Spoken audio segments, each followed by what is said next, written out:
এবার নজর রাখবো অভিষেক বন্দ্যোপাধ্যায়ের নাম করে তোলাবাজি। মেয়রের ওএসডি কালীচরণের বিরুদ্ধেই অভিযোগ। শেক্সপিয়ার সরণি থানায় অভিযোগ দায়ের। ক্যামাক স্ট্রিটের অফিস থেকে অভিযোগ দায়ের করা হয়েছে।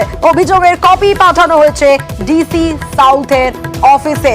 অভিষেক বন্দ্যোপাধ্যায়ের নাম করে তোলাবাজি, মেয়রের ওএসডি কালীচরণের বিরুদ্ধেই অভিযোগ। শেক্সপিয়ার সরণি থানায় অভিযোগ দায়ের করা হয়েছে। ক্যামাক স্ট্রিটের অফিস থেকে অভিযোগ দায়ের। অভিযোগের কপি পাঠানো হয়েছে ডিসি সাউথের অফিসে।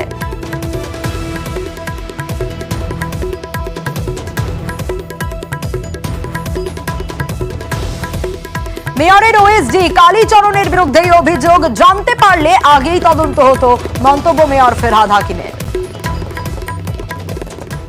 এটা আমি আগে কোনদিন শুনিনি, আমি আপনার কাছে শুনলাম। যদি এরকম কোনো কমপ্লেন থাকে তো আমাকেই দিতে পারতো, আমি ইনকোয়ারি করবো। বিভাগীয় ইনকোয়ারি করা, নিশ্চয়ই করাতো।